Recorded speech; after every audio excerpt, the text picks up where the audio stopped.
Hello friends, welcome back to my channel. இன்னைக்கு நம்ம கிச்சனில் வந்து வேர்க்கடலை சாதமும் கொத்தமல்லி துவையலும் எப்படி பண்ணலாம் அப்படிங்கிறத பற்றி நம்ம பார்க்க போகிறோம். நான் ஏன் வேர்க்கடலை சாதமும் கொத்தமல்லி துவையலும் காம்பினேஷன் எடுத்தேன் அப்படின்னா, வேர்க்கடலை வந்து ரொம்ப பித்தமாக இருக்குங்க. அதனால தான் வரப்பிரசாதம் வந்து கொத்தமல்லி ஒன்று தான். அதனால தான் நான் வந்து வேர்க்கடலை சாதமும் கொத்தமல்லி துவையலும் காம்பினேஷனாக எடுத்திருக்கேங்க. அப்புறம் கொத்தமல்லி வந்து இன்னும் நிறைய பெனிஃபிட் இருக்குது. நம்ம அதை சமைக்கும் போது நான் உங்களுக்கு அதை சொல்கிறேன். இப்போ நம்ம தேவையான பொருட்கள் வந்து பார்த்தலாம். ஓகேவா? கடலைப்பருப்பு வந்து 3 டேபிள் ஸ்பூன் எடுத்திருக்கேங்க. 1 டீஸ்பூன் உளுந்தம்பருப்பு, 1 டீஸ்பூன் கடலைப்பருப்பு எடுத்திருக்கிறேன். 1 டீஸ்பூன் வந்து கருப்பு உளுந்து எடுத்திருக்கிறேன். இந்த சமையலுக்கு தேவையான சால்ட் கொஞ்சம் எடுத்திருக்கேன். வெள்ளை எள் இருக்கு இல்லையா, அது 1 டீஸ்பூன் எடுத்திருக்கேன். கருப்பு எள் வந்து 1 டீஸ்பூன் எடுத்திருக்கேன். ஒரு 3 மிளகாய் வந்து பிச்சு வச்சிருக்கிறேன். துருவின தேங்காய் வந்து ஒரு 3 டேபிள் ஸ்பூன் எடுத்திருக்கிறேன். இது வந்து புளிக்காய்ச்சல்னு சொல்லுவோம் இல்லையா, அது 1/2 டீஸ்பூன் எடுத்திருக்கிறேன். இந்த புளிக்காய்ச்சல் வந்து எப்படி பண்ணணுங்கிறத நான் உங்களுக்கு அப்புறமா ஒரு வீடியோ பண்றேன். இந்த சமையலுக்கு தேவையான கருவேப்பிலை எடுத்திருக்கிறேங்க. கொஞ்சம் மஞ்சள் எடுத்திருக்கிறேன். அப்புறம் ஒரு பவுல்ல சாதம் எடுத்திருக்கிறேன். இது வந்து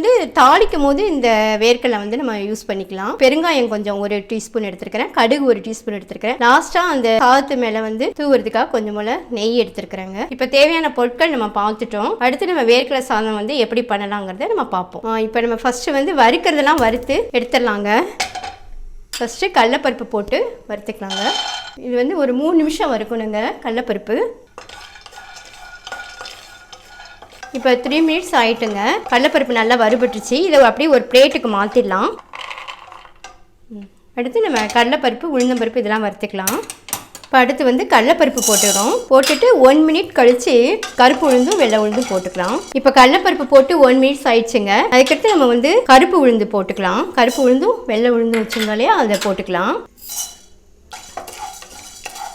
அடுத்து வந்து வெள்ளை எள் எடுத்து வச்சுருந்தோம்ல, அதையும் கருப்பு எள் எடுத்து வச்சுருந்தோம் இல்லையா, அது 1 மினிட் ஆயிடுச்சுங்க. உளுந்து பருப்பு போட்டு அதுக்கப்புறமா நம்ம இதை போட்டுக்கலாம். இந்த மினிட்ஸ் வந்து நம்மளுக்கு ரொம்ப இம்பார்ட்டன்ட்ங்க. கொஞ்சம் முன்ன பின்ன போட்டுட்டோம்னா அந்த முதல்ல போட்ட அந்த கடலைப்பருப்பு வந்து ரொம்ப வறுபட்டுருச்சுன்னா உங்களுக்கு வந்து வறுத்தாச்சுங்க. இப்போ எள்ளு எல்லாமே போட்டாச்சு, நல்லா வறுபட்டுருச்சு. இதை அப்படியே எடுத்து ஒரு பிளேட்டில் மாற்றிடலாம்.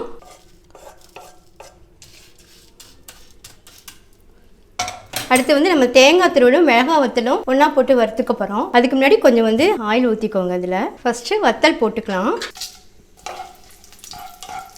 இப்போ வந்து தேங்காய் துருவல் எடுத்து போட்டுடலாங்க.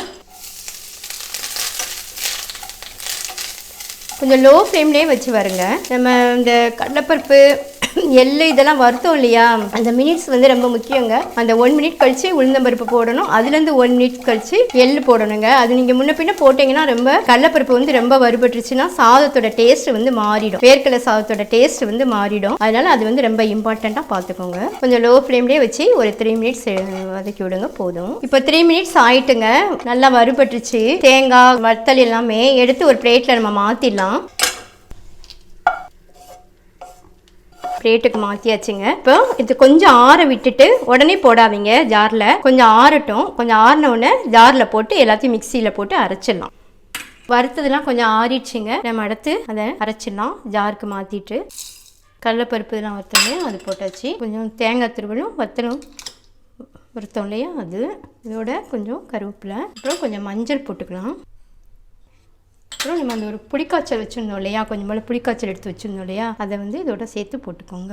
இப்போது அரைச்சிடலாங்க. இதை வேர்க்கடலை வந்து லாஸ்ட்டாக போட்டு அரைக்கணும்.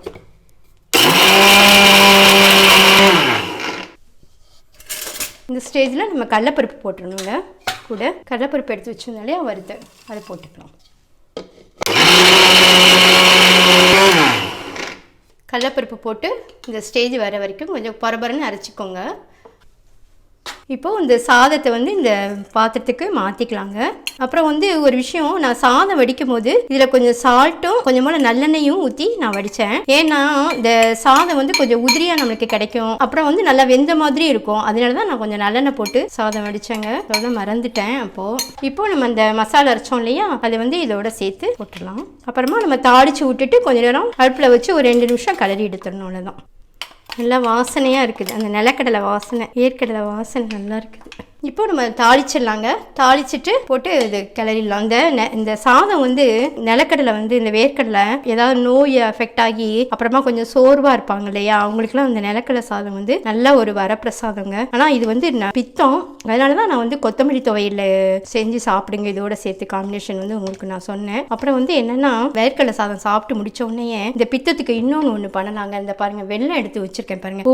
ஒவ்வொருத்தரும் ஒரு பீஸ் இந்த இது வந்து சாப்பிட்டுருங்க. இந்த வேர்க்கடலை சாதம் சாப்பிட்டு முடிச்ச உடனே இந்த வெள்ளத்தை வந்து சாப்பிட்டுட்டீங்கன்னா பித்தம் வந்து நம்மளுக்கு உடம்புல வந்து ஏறாது. ஓகேவா?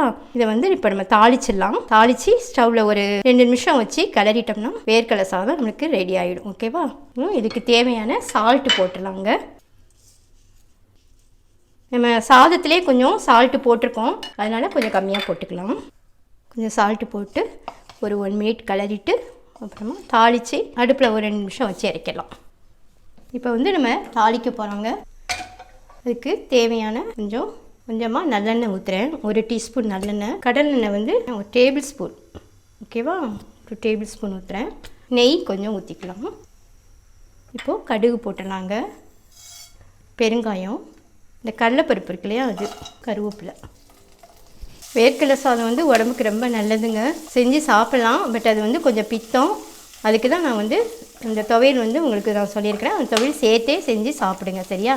எப்போவுமே நீங்கள் வேர்க்கடலை சம்மந்தப்பட்ட எந்த ஒரு ஃபுட்டு நீங்கள் எடுத்துக்கிட்டாலுமே அந்த வெல்லம் வந்து கொஞ்சம் சேர்த்துக்கிட்டிங்கன்னா ரொம்ப நல்லது.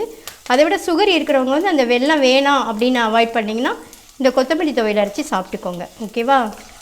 இப்போ கடலைப்பருப்பு நல்லா வறுபட்டுருச்சிங்க. நம்ம கிளறின சாதத்தை இதில் போட்டு ஒரு 2 நிமிஷம் நல்லா கிளறிட்டு இறக்கிடலாம். எல்லாமே போட்டாச்சுங்க. சால்ட்டு போட்டாச்சு, பெருங்காயம் எல்லாமே போட்டிருக்கோம். இதை வந்து நல்லா ஒரு 2 நிமிஷம் நல்லா கிளறி விட்டுடலாம். சரி, 2 நிமிஷம் ஆயிட்டுங்க. இப்போ நம்ம ஸ்டவ் ஆஃப் பண்ணிடலாம். வேர்க்கடலை சாதம் ரெடி ஆயிடுச்சுங்க.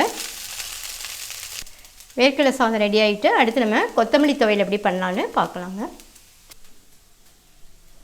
இப்போது ஈஸியாக சிம்பிளாக ஒரு கொத்தமல்லி துவையல் வந்து எப்படி பண்ணலாம்னு நம்ம பார்ப்போம். அதுக்கு தேவையான பொருட்கள் வந்து நம்ம ஃபஸ்ட்டு பார்த்துடலாம் வாங்க. வத்தல் வந்து ஒரு 3 வத்தல் கிள்ளி வச்சுருக்கிறேன். ஆனால் நீங்கள் வந்து துவையல் பண்ணும்போது எப்போவுமே வந்து வத்தல் வந்து உள்ள சீடை வந்து எடுத்துருங்க. சரியா? என்ன துவையல் பண்ணாலுமே சரி, நான் வந்து பாருங்கள் சீடு எடுத்து வச்சுட்டேன். சீடு எடுத்துட்டு வத்தல் யூஸ் பண்ணிக்கோங்க. துவையலுக்கு மட்டும் சொல்கிறேன். பெருங்காயம் வச்சுருக்கிறேன், ஒரு 1/2 டீஸ்பூன் எடுத்துருக்கிறேன். 1 டேபிள் ஸ்பூன் உளுந்தம்பருப்பு எடுத்துருக்கிறேன். இது வந்து புளிக்காய்ச்சல் எடுத்துருக்கிறேன். இந்த புளிக்காய்ச்சல் வந்து நான் எப்படின்னா, நம்ம புளியோதரைக்கு பண்ணுவோம் இல்லையா, அந்த புளிக்காய்ச்சல் கிடையாது. நான் இது உங்களுக்கு ஒரு தனியாக ஒரு வீடியோ பண்ணுறேன். இந்த துவையல் இந்த மாதிரி ஐட்டம்ஸ்க்குலாம் வந்து நம்ம இந்த புளியை நம்ம டைரெக்டாக போட்டோம்னா அது வந்து சரியாக வந்து அரைப்படாது இல்லையா. அதனால நான் வெறும் கடுகும் இது மட்டும் நான் போட்டு புளி மட்டும் போட்டு நான் இந்த புளிக்காய்ச்சல் வச்சுருப்பேன். இதை தான் வந்து நான் துவையல் இந்த மாதிரி ஐட்டம்ஸ்க்கு எல்லாத்துக்குமே நான் வந்து யூஸ் பண்ணுவேங்க. அந்த புளிக்காய்ச்சல் தான் இது. ஒரு பல்லு பூண்டு எடுத்துருக்கிறேன். இதுக்கு தேவையான சால்ட்டு கொஞ்சம், கருவேப்பிலை கொஞ்சம் எடுத்துருக்கிறேங்க. கொத்தமல்லி வந்து ஒரு பவுல் எடுத்துருக்கேன். இப்போ நம்ம எப்படி பண்ணலான்னு பார்க்கலாம். ஓகேவா? இப்போ ஸ்டவ் ஆன் பண்ணிட்டு நம்ம வறுக்கிறதுலாம் வறுத்துடலாங்க. உளுந்தம்பருப்பு போட்டுக்கோங்க. இப்போது உளுந்தம்பருப்பு வந்து ஒரு 2 மினிட்ஸ் வறுத்தரலாம். அடுத்து வந்து இந்த வெள்ளைப்பூடு போட்டுக்கலாங்க. வெள்ளைப்பூடு போட்டுட்டு வத்தல் இருக்கு இல்லையா, வத்தல் போட்டுக்கலாம். இந்த கொத்தமல்லி துவையல் வந்துங்க நம்மளுக்கு நிறைய பெனிஃபிட் உண்டு. இதில் நம்ம சில டைம் வந்து நம்ம சாப்பிடும்போது பார்த்தீங்கன்னா டேஸ்ட்டே தெரியாது இருக்கும் நம்மளுக்கு. அப்போது இந்த கொத்தமல்லி துவையல் ஒரு 2 நாள் எடுத்துட்டிங்கன்னா நாக்கு வந்து வறட்சி ஆகுன்னு சொல்கிறாங்களே, அது, இந்த சுவையின்மை இதெல்லாம் வந்து உங்களுக்கு சரியாயிடும். அடுத்து வந்து இந்த தலை வந்து அப்படி கிருகிரு சுற்றுற மாதிரி இருக்கும், ஒரு மாதிரி மயக்கமாக வர மாதிரி இருக்கும். அந்த மாதிரி டயத்துலலாம் இந்த கொத்தமல்லி துவையல் வந்து அரைச்சி சாப்பிட்டிங்கன்னா சரியாயிடும். அடுத்து இது உணவு நம்மளுக்கு வந்து ஜீரணிக்கிறதுக்கு இது ரொம்ப மெயினான ஒரு இதுங்க. அப்புறம் வாயுவுக்கு கூட இது நல்லது தான். கொத்தமல்லி துவையல் வந்து வாயு கூட நல்லதுதான். இதை செஞ்சு சாப்பிடலாம். நம்ம ஒரு 2 நாள் ஒரு 3 நாள் கண்டினியூவாக சாப்பிடணும். அப்போ தான் நம்மளுக்கு எதுவுமே வந்து சரியாகும். இப்போ வந்து நம்ம பெருங்காயம் போட்டுக்கலாம். ஓகேவா? பெருங்காயம் வச்சிருந்தோடனே அது போட்டுக்கலாம். அதோடய சேர்த்து கருவேப்பிலையும் போட்டுடலாம். இதை ஒரு பிளேட்டுக்கு மாற்றிட்டு அப்புறமா நம்ம கொத்தமல்லி எடுத்து வதக்கிக்கலாம். இப்போது நம்ம இதை ஒரு பிளேட்டுக்கு மாற்றிக்கலாங்க.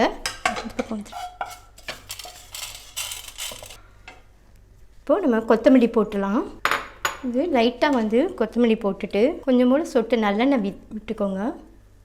அதாவது இந்த கொத்தமல்லி வந்து ரொம்ப நேரம் வதக்கிடாதீங்க. சில விஷயங்கள் வந்து நம்ம கொஞ்சம் வதக்காம சாப்பிடணும், ரொம்ப வதக்காம. சில விஷயங்கள் வந்து நம்ம நல்லா வதக்கி சாப்பிட வேண்டியது. ஆனால் இது வந்து கொத்தமல்லி வந்து நம்ம ரொம்ப வதக்காம சாப்பிட்டாதான் நம்மளுக்கு வந்து அதனால கிடைக்கிற பெனிஃபிட் வந்து கிடைக்கும். ஃபார் எக்ஸாம்பிள் வந்து அகத்திக்கீரை வந்து நல்லா சமைச்சு தான் சாப்பிடணும். அதே நேரம் முருங்கைக்கீரை இருக்கு பார்த்தீங்களா, அது வந்து கொஞ்சம் சமைக்க ஒரு ஆஃப் குக்கிங் வந்து நம்ம பண்ணி சாப்பிடணும். அந்த மாதிரி தாங்க சில விஷயங்கள் வந்து ரொம்ப வதக்காம சாப்பிட்டாதான் நம்மளுக்கு அந்த பெனிஃபிட் வந்து கரெக்டாக கிடைக்கும் உடம்புக்கு. அதனால் இந்த கொத்தமல்லி வந்து லைட்டாக வதக்கணும் போதும். ஓகேவா, போதுங்க. இவ்வளோ வதக்கினா போதும். கொத்தமல்லி ரொம்ப வதக்க வேண்டாம். இப்போது நல்லா ஆறிடுச்சிங்க வதக்கினதுலாம். நம்ம இப்போ அரைச்சிடலாம். ஓகேவா, துவையல் அரைச்சிடலாம். இப்போ சால்ட்டு போட்டுக்கலாங்க. இதுக்கு தேவையான சால்ட்டு கொஞ்சமாக போட்டுக்கோங்க. இப்போ நம்ம புளிக்காய்ச்சல் எடுத்து வச்சுருந்தோம் இல்லையா, அது போட்டுக்கலாம். கொத்தமல்லி இலை வதக்கி வச்சுருந்தோம் இல்லையா, அதை போட்டுக்கலாம். இப்போது நம்ம அரைச்சிடலாங்க. இதை